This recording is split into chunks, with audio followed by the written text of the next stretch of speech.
पालघर जिल्ह्यातील जव्हार मोखाडा तालुक्यातून जाणाऱ्या NH 160 महामार्गाच्या कामाला वेग आला असला तरी बाधित शेतकऱ्यांचा रोष आता टोकाला पोहोचलाय।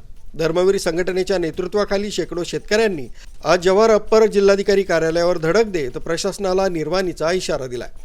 समृद्धी महामार्गाला जोडणाऱ्या या नव्या महामार्गामुळे जव्हार मोखाडा विक्रमगड आणि पालघर तालुक्यातील अनेक शेतकऱ्यांच्या जमिनी बाधित होत आहेत। या पार्श्वभूमीवर धर्मवीर संघटनेचे अध्यक्ष मिलिंद पष्टे यांच्या मार्गदर्शनाखाली शेकडो शेतकरी आज रस्त्यावर उतरलेत। त्यांनी यावेळी प्रशासनाला इशारा दिलाय। त्याच्यातली सर्वात मोठी मागणी की या महामार्गाला भगवान बिरसा मुंडा यांचं नाव देण्यात यावं। या मागणीत आम्ही कुठेही मागे सरणार नाही।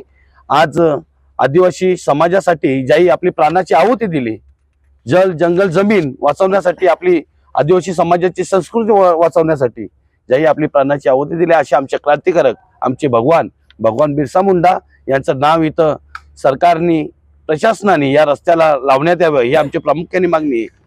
त्याच्यानंतर एक जिल्हा एक भाव आज जाहीर करण्यात यावा, कारण की विक्रमगड असेल, जव्हार असेल किंवा मोखाडा तालुका असेल, हे आदिवासी बहुल तालुके आहेत, इथे खरेदी विक्री होत नाही। आणि या महामार्गाला तुम्ही आम्हाला कोणत्या प्रकारे भाव देणार आहेत या अजून तुम्ही आम्हाला स्पष्टता दिलेली नाहीये। ती आम्हाला स्पष्टता द्यावी। आज आम्ही नमूद केलेलं आहे की आम्हाला येत्या 10 दिवसात चर्चेसाठी आमंत्रित करावे। आम्ही चर्चेला तयार आहोत।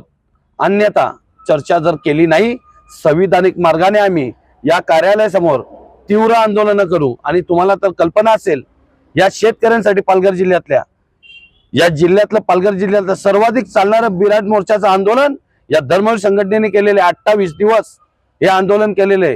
पाऊस पडत होता तरी आम्ही मागे सरलो नाही, घरी गेलो नाही। पण आज जव्हारकरांना टॉवर लाईन, विद्युत लाईनीमध्ये आम्ही न्याय दिला, तसाच न्याय हा या रस्त्यात सुद्धा आम्ही देणार आहेत। या महामार्गाला क्रांतिकारक भगवान बिरसा मुंडा यांचं नाव देण्यात यावं। आदिवासी बहुल भाग असल्यानं जमिनींची खरेदी विक्री होत नाही, त्यामुळे एक जिल्हा एक भाव यानुसार शेतकऱ्यांना जमिनीचा योग्य मोबदला मिळावा। महामार्गाच्या आराखड्यात येणारी घरं आणि गावं वाचवून मार्ग वळवण्यात यावा।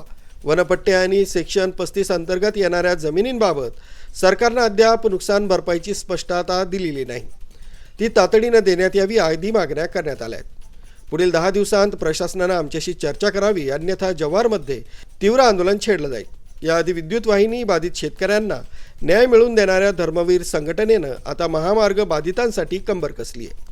प्रशासनानं याकडे दुर्लक्ष केल्यास पालघर जिल्ह्यात पुन्हा एकदा मोठ्या जनआंदोलनाचा भडका उडण्याची शक्यता वर्तवली जाते। RB न्यूजसाठी मलिक शेख, मोखाडा।